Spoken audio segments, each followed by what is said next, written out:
السلام علیکم ورحمۃ اللہ۔ بہت سارے لوگ اور بہت سارے دوست یہ کہتے ہیں کہ رزق کی پریشانی ہے اور زندگی میں مشکلات ہیں، ٹینشنیں، پریشانیاں ہیں، بے روزگار ہیں، جاب وغیرہ نہیں مل رہی، یا جاب کے لیے اپلائی کرتے ہیں تو وہاں سے معقول جواب نہیں ملتا، رکاوٹیں، بندشیں، مشکلات کا شکار ہیں، گھر میں بھی بے سکونی اور بے برکتی ہے۔ تو ان ساری پریشانیوں کے لیے میں آپ دوستوں کو ایک نماز بتانے جا رہا ہوں، جو نفل نماز ہے اور جس کی بہت زیادہ فضیلت ہے۔ احادیث میں اس نماز کا ذکر آیا ہے، اور آپ صلی اللہ علیہ وسلم نے فرمایا کہ یہ نماز انسان کے 360 جوڑ کا صدقہ ہے۔ جو شخص اس نماز کو، نفل نماز کو پڑھ لیتا ہے، اس کے 360 جوڑ کا صدقہ ادا ہو جاتا ہے۔ تو جن لوگوں کے جوڑوں میں درد ہے، گھٹنوں میں، کمر میں جوڑوں کا درد رہتا ہے، وہ اس نماز کو ضرور پڑھا کریں، اور اس کا طریقہ بھی میں بتاؤں گا کہ اس نماز کا طریقہ کیا ہے۔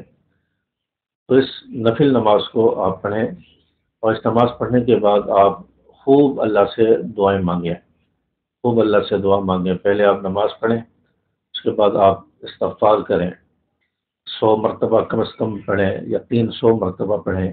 300 مرتبہ یہ پڑھنا یہ کثرت میں شمار ہوتا ہے۔ 300 مرتبہ استغفار کر لیں، اور زیادہ کی کوئی حد نہیں ہے، آپ جتنا زیادہ استغفار کرنا چاہیں استغفار کریں۔ اور اس کے بعد آپ خوب اللہ تعالیٰ سے دعائیں مانگیں اپنے رزق کے لیے، جو پریشانیاں ہیں اس کے لیے، جو حاجتیں ہیں آپ کی، وہ حاجتیں اللہ تعالیٰ سے مانگیں۔ کام رکے ہوئے ہیں تو وہ اللہ تعالیٰ سے مانگیں، یا اللہ ان کاموں کو جو ہے حل فرما دیں، ان مشکلات کو دور فرما دیں، رکاوٹیں دور فرما دیں۔ اللہ تعالیٰ سے خوب دعائیں مانگیں، اور رو کر توجہ سے، عاجزی کے ساتھ، انکساری کے ساتھ دعا مانگیں۔ دعا کے اول آخر درود شریف ضرور پڑھا کریں، اس سے دعا رد نہیں ہوتی، دعا ضرور قبول ہوتی ہے۔ تو نماز کون سی ہے؟ اس نماز کو چاش کی نماز کہتے ہیں، اور اس نماز کا وقت اشراق کی نماز کے بعد ہوتا ہے، یعنی جب سورج صبح طلوع ہوتا ہے، سورج کے طلوع ہونے کا جو وقت ہے، اس کے 15 سے 20 منٹ کے بعد اشراق کی نماز پڑھی جاتی ہے۔ اور اشراق کی نماز کے تقریباً پون گھنٹہ، آدھا 1 گھنٹہ بعد آپ چاش کی نماز پڑھیں گے۔ اس نماز کو چاش کی نماز کہتے ہیں، جو میں بتانے جا رہا ہوں۔ تو چاش کی نماز اشراق کی نماز کا وقت ختم ہونے کے، یعنی اشراق کی نماز کا جو وقت شروع ہوتا ہے اس کے پون گھنٹہ یا 1 گھنٹے بعد آپ پڑھ سکتے ہیں، اور دوپہر 12 بجے سے پہلے پہلے تک پڑھ سکتے ہیں۔ تو آپ چاش کی نماز پڑھیں، 2 رکعت پڑھیں یا 4 رکعت پڑھیں۔ اس نماز کے بعد آپ خوب اللہ تعالیٰ سے دعائیں مانگیں، استغفار کریں۔ استغفار کے بعد اللہ تعالیٰ سے اپنی روزی کے لیے اور جاب کے لیے، کاروبار کے لیے اللہ تعالیٰ سے دعائیں مانگیں، تو انشاءاللہ آپ کی دعائیں قبول ہوں گی، اور آپ کو اس نماز کی برکت سے روزی بھی ملے گی۔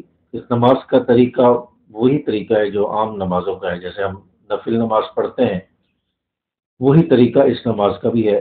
آپ نیت کریں گے، میں نیت کرتا ہوں یا میں نیت کرتی ہوں، 2 رکعت نماز نفل چاشت واسطے اللہ تعالیٰ کے، اللہ اکبر کہہ کر آپ نیت باندھ لیں گے۔ تو اس کے بعد آپ ثنا پڑھیں گے، اعوذ باللہ، بسم اللہ پڑھیں گے، سورۃ الفاتحہ پڑھیں گے۔ اب سورۃ الفاتحہ کے بعد بغیر بسم اللہ پڑھے آپ سورت ملائیں گے۔ سورت پڑھنے کے بعد آپ رکوع اور سجدے کریں گے۔ رکوع اور سجدے کے بعد، دونوں سجدوں کے بعد آپ اگلی رکعت کے لیے کھڑے ہو جائیں گے۔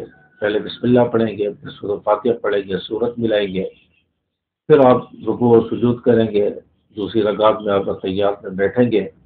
اتحیات، درود شریف اور درود شریف کے بعد کی دعا یہ آپ پڑھ کر پھر دائیں بائیں سلام پھیر کر نماز مکمل کر لیں گے۔ اس کے بعد آپ پھر استغفار کریں، کم از کم 100 مرتبہ، اور کثرت سے پڑھنا ہے تو 300 مرتبہ، اور جتنا زیادہ آپ پڑھنا چاہیں پڑھ سکتے ہیں۔ استغفار کریں، اور دل سے استغفار ہو، گناہ چھوڑنے کا ارادہ ہو، اور اس کے بعد آپ اللہ تعالیٰ سے خوب دعا مانگیں، تو انشاءاللہ آپ کی دعا قبول ہوگی، اور انشاءاللہ آپ کے جو بھی کام ہیں، آپ کی روزی کا مسئلہ ہے، پریشانی ہے، ٹینشن ہے، جاب کا مسئلہ ہے، انشاءاللہ آپ کی دعائیں قبول ہوں گی۔ اور یہ وقت بہترین وقت ہوتا ہے چاش کی نماز کا وقت، اور اس کے بعد جو دعائیں مانگی جائیں اللہ قبول فرماتے ہیں۔ تو اس لیے امید ہے کہ بات آپ کو سمجھ آئی ہوگی، چاش کی نماز کا طریقہ بھی آپ کے سامنے آ گیا، اس کی فضیلت بھی آ گئی، اور چاش کی نماز سے فوائد کیا حاصل ہوتے ہیں یہ بھی آپ کے سامنے آ گیا۔ ویڈیو کو لائک اور شیئر کریں، چینل کو بھی سبسکرائب کرتے جائیں۔ السلام علیکم ورحمۃ اللہ۔